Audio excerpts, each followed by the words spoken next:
Ladies and gentlemen, heels and faces, casual wrestling fans, and all you smart marks, I'm Richie Moon, I'm Kayfabe AJ.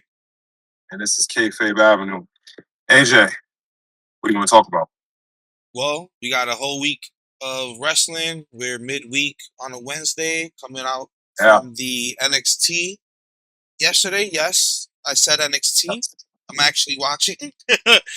um, they last got a lot of week, things going on.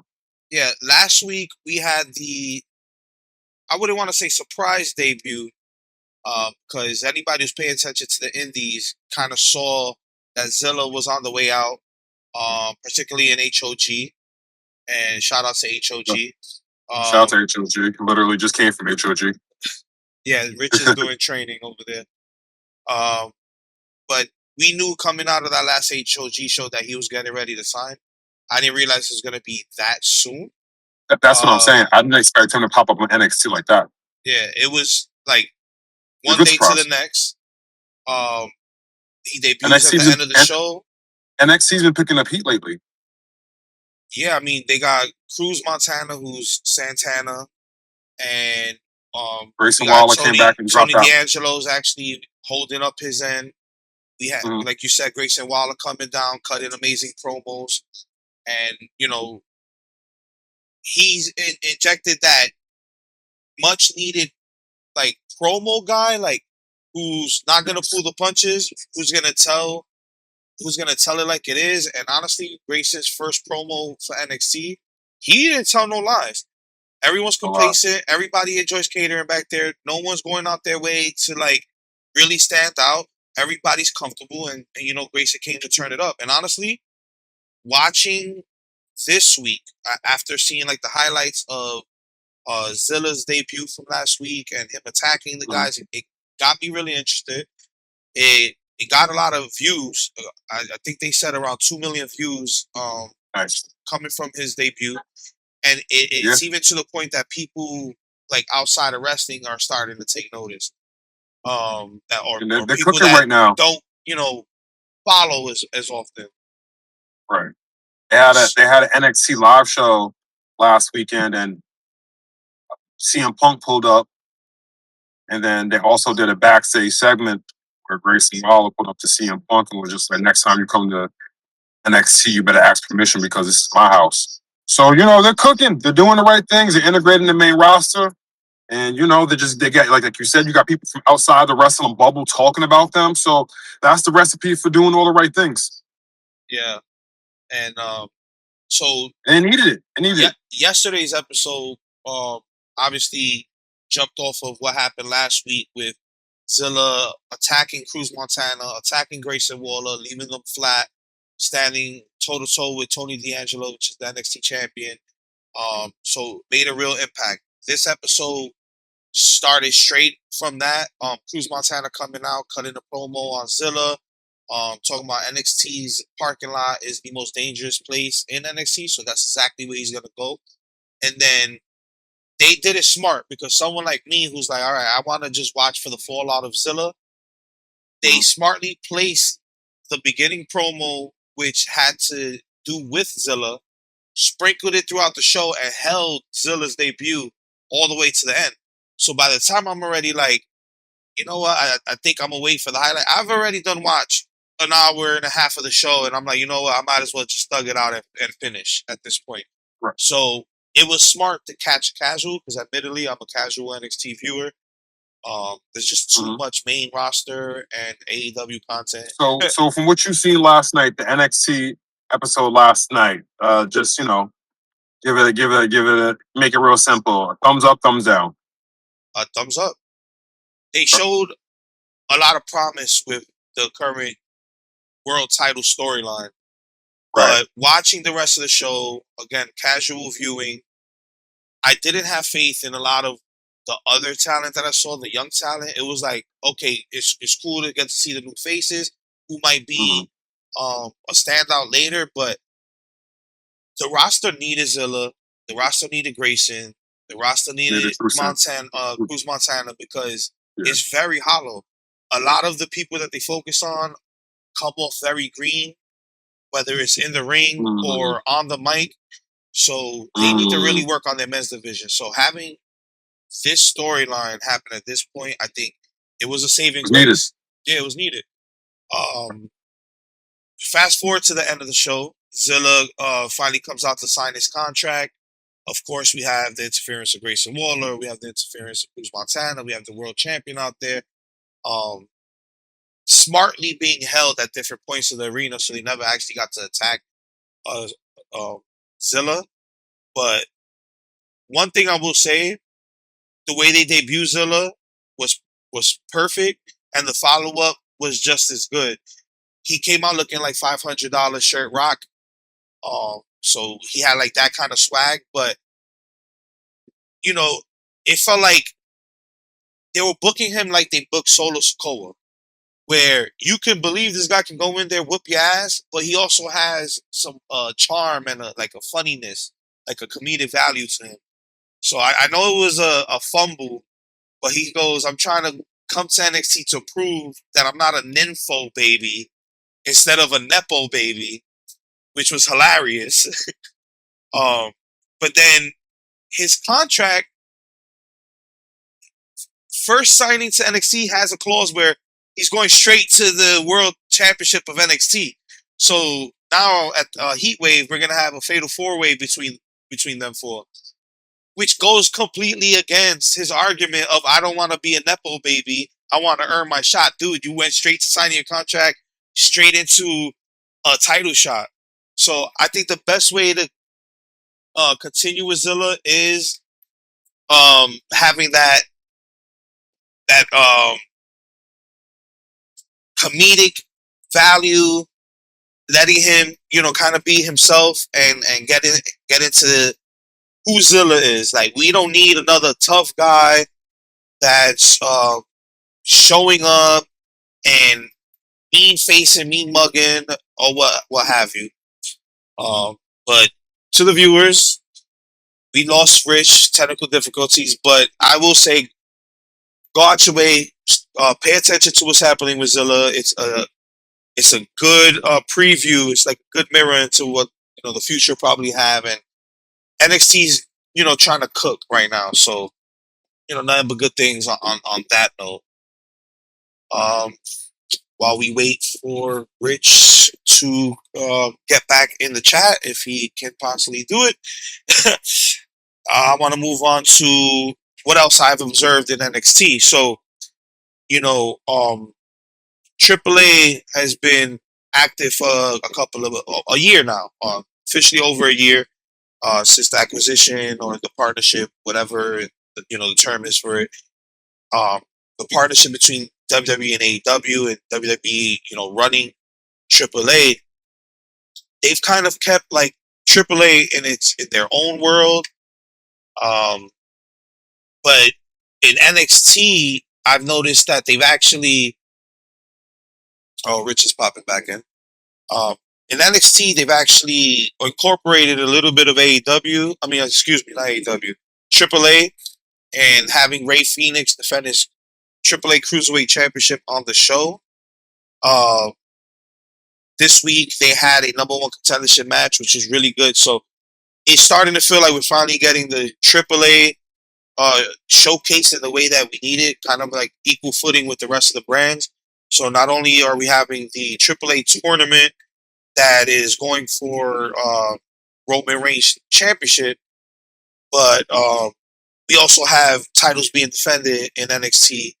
We have, someone like Rey Fenix, who's a SmackDown star, being showcased on 3 different shows in the same week. So, that's a good plus. I do like the fact that AAA is getting a little bit more shine and a little bit more coverage. So Rich is finally back after some technical difficulties. To wrap up what we were talking about as far as Zilla's debut, I was just telling the viewers that did you talk about his drip? Did you talk about Zilla's drip? The $500. Okay. My man. So of course I talk about the drip, and I was alluding to the fact that he's kind of being booked like Solo Sikoa, or at least feels like a Solo Sikoa, which I think is the perfect booking for him. Someone who can go in there and beat people up, but also have a comedic value, have a touch of personality, not the typical I'm the new big guy, I'm the new tough dude. You're gonna have to deal with me. I'm a problem. Like He showed a him lot of saying personality in that one promo. nympho baby instead of nepo baby was a Right. hilarious mistake. That is like, you know what? This kind of could be something his character does. Um, and Zilla doesn't look bad in that little mistake because Zilla's Right. personality is hilarious. Him following up Yes. with "hello" right after saying Right. "nympho baby" was hilarious. I'm So, saying, yeah.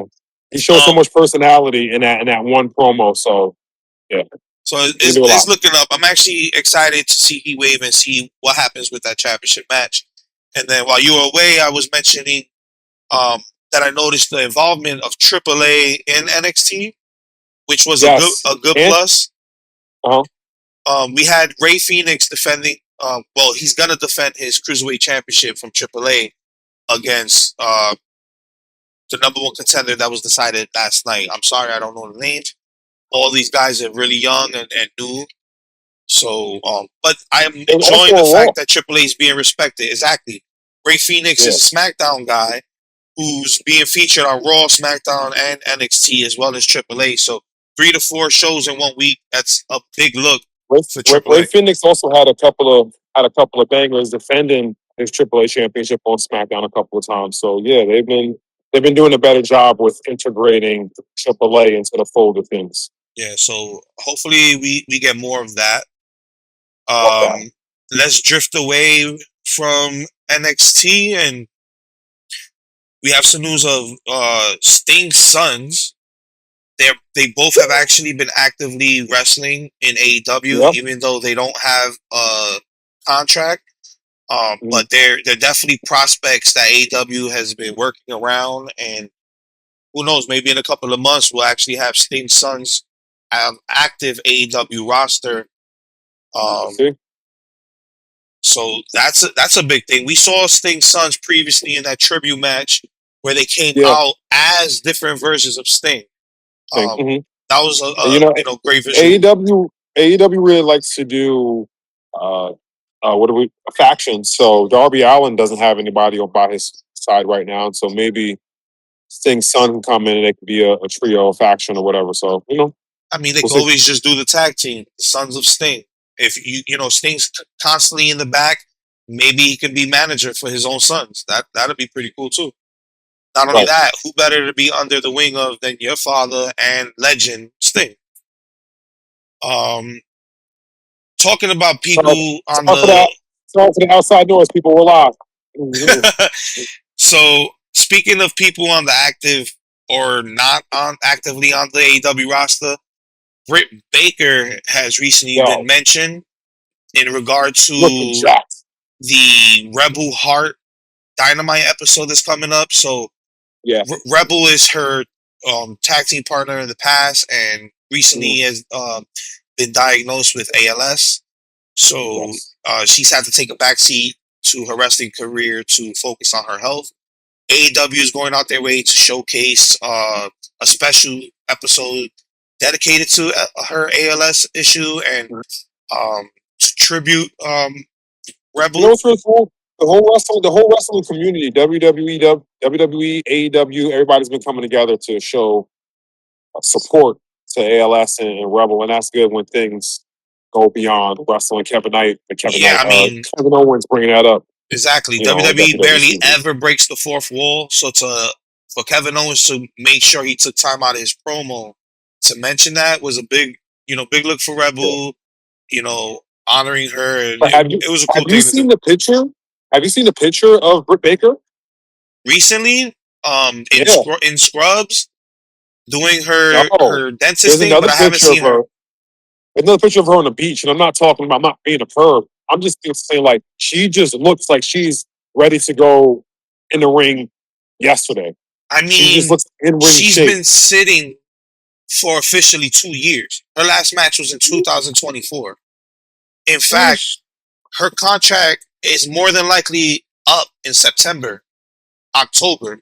if Tony Khan doesn't hold her back for any injury time or adds to a contract, we might have a free agent Britt Baker within the next 2 months. A wild break on the run. I mean, maybe that's what she needs to do. You know what I'm saying? It doesn't seem like Hey, NXT's listen, calling. yeah. Maybe It's even the like main roster. AEW. Yeah, I mean, Britt Baker solidified herself as someone who can hold herself down in the main roster position, being a world champion. You know, we were really hard on Britt Baker in the beginning of her AEW career, her being green, but over time, her, you know, Heel hardcore work, matches with the hardcore Bunny matches. and Thunder Rosa and having, Oh you know, man, it's a remember her and Thunder big Rosa? loss not having Britt Baker week to week. And It honestly, I'm is at the point where I'd rather see her go to greener pastures, at least greener for her, because you've been sitting the bench for 2 years. And in a right. situation where Thecla's sitting down right now, Tony Storm has been gone for almost a year. Right. Monet just came back.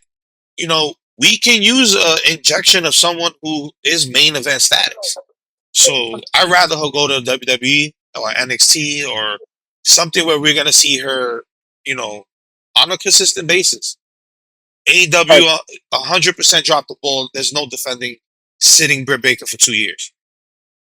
Yeah, it's been 2 years. So maybe I don't know. Maybe there's been injuries. I don't know. It's wild.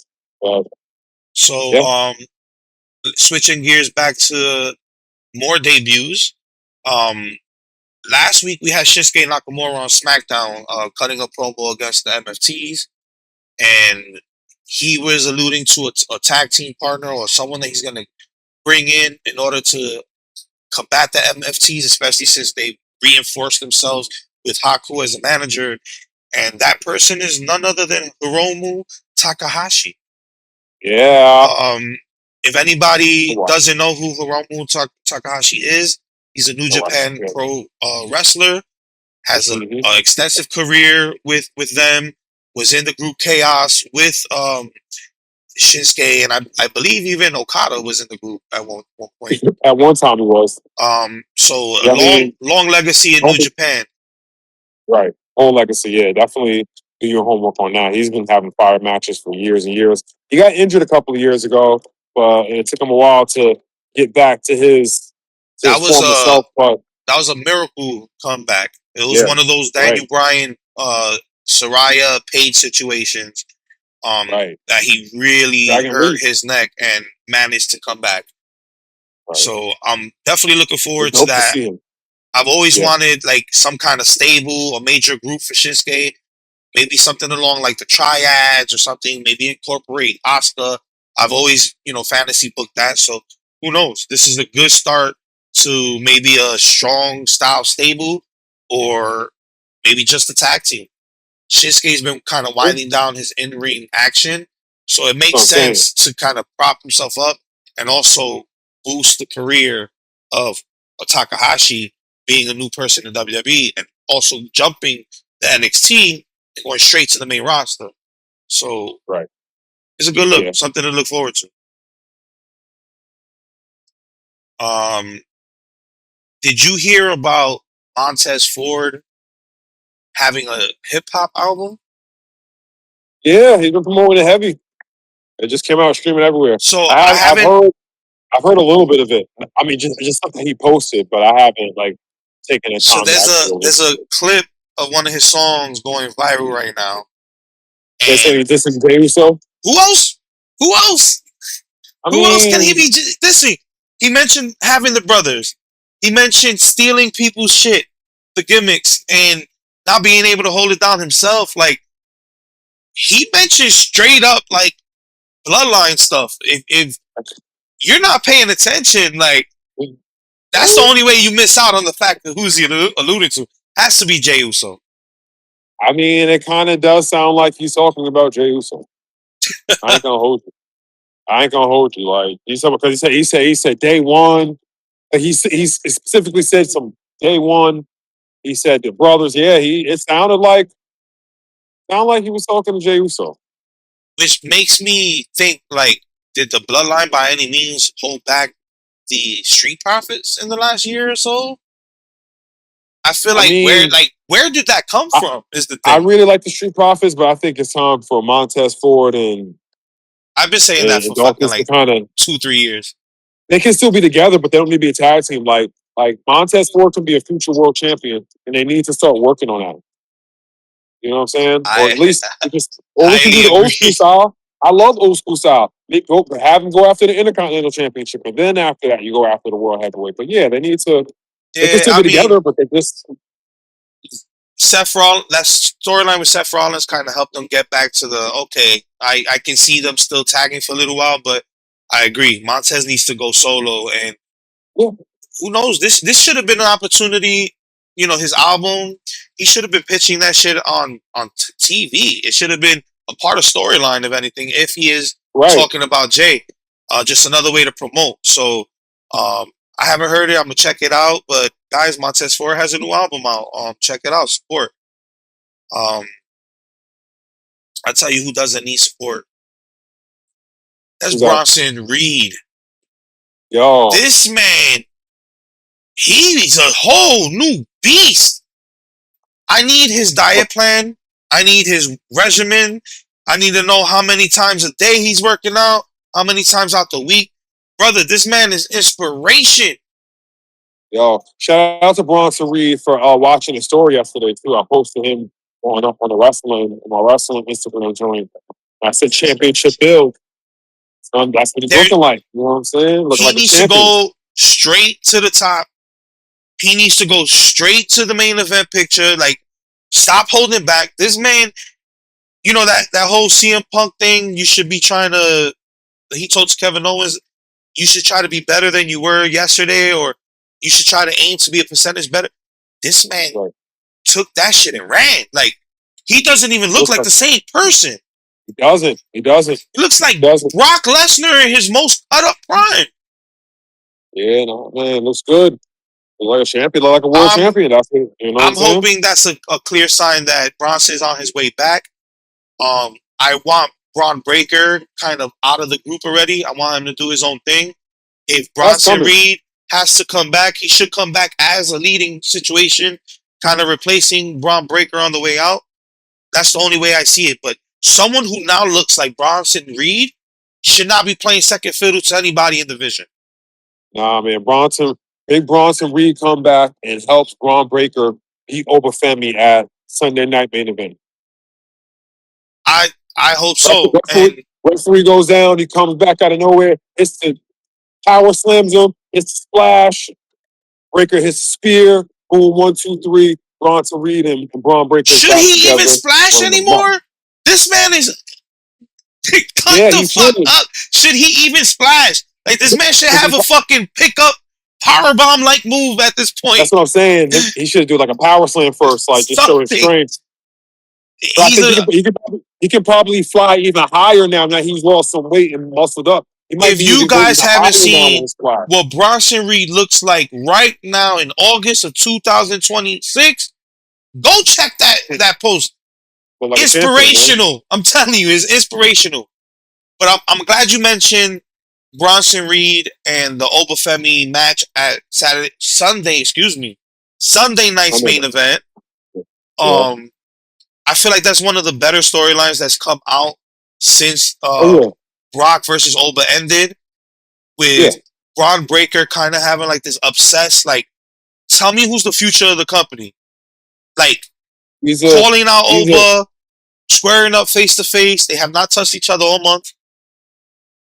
it's ironic that he's like the dog because not to play Braun Breaker, but he kind of acts like a dog that like dogs need a master, they need a leader, they need a pack leader.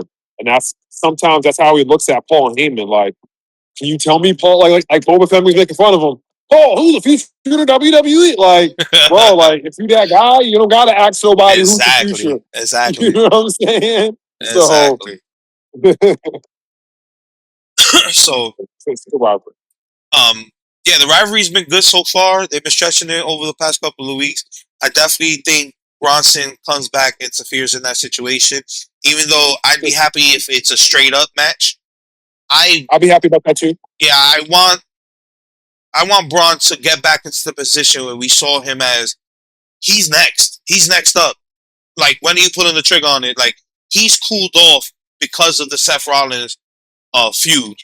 He was not supposed to lose that. In hindsight, I understand the Seth Rollins versus Roman match was a bigger match. It was a good payoff. It was, like 13 years of history. It was worth seeing, but the cooling off of my guy didn't really sit well. Yeah, so I'm hoping, I'll take a no contest. I'll take a draw. I take, these guys beat each other so bad, we had to stop it. I'm with it. They need to stress this. They need to stress this. You know why? So you have a reason to continue this. Like, you just get a no winner. So you do another match, and you get like that disqualification. You do another match, so you have to keep them going. Yeah. Right. So, to wrap up this week, in wrestling so far, I want to speak about, as you mentioned earlier, the Kevin Owens versus CM Punk storyline that's going on right now, and obviously Kevin Owens became the number one contender after re-debuting and returning at SummerSlam, jumping over Gunther, jumping over Finn Balor, and jumping over Sami Zayn. But do I feel bad for those three guys that I mentioned? Hell no. This rivalry, just with promos, these guys have not touched each other either. Just off promos, there's people who don't even watch wrestling like, yo, they really hate each other? Like, is this real what they talking about? They give off that vibe, yeah. I mean, because it is stemmed in real life. I mean, there is, some real life heat. It's always the best rivalries. It's like I said, talking about Bronson. CM Punk was a big critic on Kevin Owens and his body type in Ring of Honor about 20 years ago when they were coming up through the indies. And it's a point that Kevin Owens outside of WWE, in interviews, when asked about Punk, he's mentioned that time, and he's mentioned, that kind of like crack in their foundation as far as being able to coexist outside of just wrestling. Yeah. They don't like each other. CM Punk said one of the most illest lines. So it's Kevin Owens is saying, you hate my friends, and you hate my friends, and then CM Punk says something along the lines of they're losers, and he said, that's the price I pay for not being one of them. And it was just bars. Bars. That's what I'm saying. This feud needed its own highlight because the bars alone, going back and forth, they both are based in actual substance. And when wrestlers can draw on real life experience and bring some reality into the story, it just makes everything 10 times better. Right, and a lot of it, if you know, because he was referencing the Bucks and them and all that. That's Kevin Owens' voice. So it's bigger. This feud is bigger than WWE because it has Ring of Honor history. It has AEW history. It's WWE history. It's as big as the industry at this point. Like, we're not gonna get too many of these, it's real life heat. We're not gonna get too many of these like fantasy matches anymore, unless we start building real talent going in with a lot of veterans kind of winding down their careers, a lot of retirements this year. Those fantasy matches are becoming few and far in between. So I'm looking forward to it. I know I was gonna end it on this, but we would be making a mistake if we didn't mention Solo Sikoa and the Bloodline segment on Monday Night Raw. I know, coming off of last week, Jey Uso beating Solo to deliver him to the Tribal Chief. I know a lot of the concerns, you mentioned a few people online, they were scared that Solo joining the Bloodline again was going to hurt his character, was going to hinder his career. And when I say this shit was the complete opposite of that sentiment, like, this solidifies Solo even more. The crowd reaction, the pop. When people like Conrad say Roman Reigns is overrated, you only get a pop like we got with Solo when you attack someone like Roman Reigns. You don't get that reaction without the catalyst. Solo's doing amazing. The fans are behind him. The comedy, standing out outside of his family has been top notch. But we don't get the pop we get if Roman Reigns is this overrated person. Because one thing we don't do as wrestling fans is feed in to overratedness or feed into them getting shoved down our throats. And that's something that Bischoff and Conrad mentioned as far as Roman getting shoved down our throats. You can say that the first couple years, a little bit after the Shield, when he went solo and they were giving him opportunity after opportunity. We booed the hell out of him. We didn't let that shit fly. When he joined Paul Heyman, yeah, because now they're trying to say, well, Paul's a crutch for Roman Reigns. When they double down on their sentiment, oh well, Paul's the crutch. He needed Paul to get over, and I don't usually agree with like a Disco Inferno, but he reacted to that, and Disco was right. Like, how can you say this guy is overrated when he leaves, ratings decline, attendance declines, storylines seem to stall, and it's noticeable. But when he comes back, all the storylines start kicking off. We getting the intermingling between different factions and different groups that have the same kind of hatred towards the bloodline. We got Solo being elevated. We got LA Knight being elevated. Like, I haven't been this high on LA Knight in months. Because now it actually seems like he might have a chance. Solo Sikoa doubling down on being Solo Dolo Sikoa just made his character that much bigger. People are going to be behind Solo even more. So that overrated shit, man, miss me with that shit. Yeah, it's you know, everybody's entitled to their opinions. Yeah, I mean, when they announce your schedule, so people can go to those specific shows that you're at. I mean, it's been proven. You know, Roman Reigns takes it all. Headline more WrestleManias than anybody. I don't know. I don't know. I mean, I think they just kind of just wanted something to talk about. To be honest with you, I think so. They just wanted to stir up some engagement. It worked. Yeah. But sometimes we don't need to say bullshit to get the engagement. Just be real. You know what I mean? And, maybe that's the way. Maybe that's the way they. If they feel like that, cool. Feel how you feel. But when you have metrics to actually show you why he's in this position, and the fans, I don't know what they hear when he comes out. The fans still cheer. Like, it's been obvious. It's been obvious since the camera panned over to Paul Heyman and Roman Reigns was sitting there. Ever since then, everything's been different. So, you know, it's just that's what happens when you get to the top. You know, they just gotta pull you down. You know, so a few things coming out that promo as well was Jacob Fatu being told not to do anything, to the point that after Solo attacked Roman, Jacob stood in that corner. He didn't move an inch. What didn't make sense to me in that story, though, was the reaction Jacob gave to the Usos when they received their own Udofalas, being recognized as captains in the family and in the bloodline group. It's like, you forgot that over a month ago, you got your own Udofala that you've neglected to wear. Right. So, I guess WWE is going to kind of just. I hope they go back to that, because it was a big thing when he did it, and it was like, I'm giving you this over Jay in that situation. It made sense why Jay will feel some type of way, but it didn't make sense for Jacob to feel some type of way, because you got presented with your own Udofala before the twins ever did. Yeah, so I know he has an issue with your bitch ass, Jay. But it didn't make sense in the context of that moment, dude. Like, if anything, where the fuck was your Udofala at?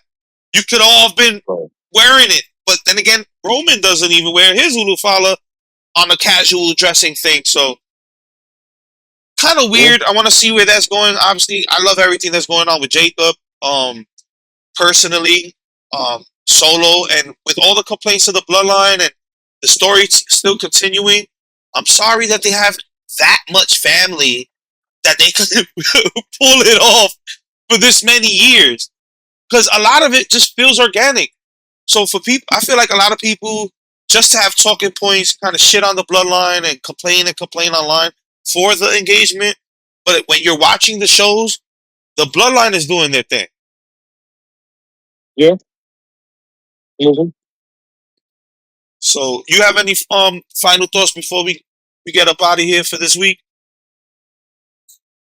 I am looking forward to All In.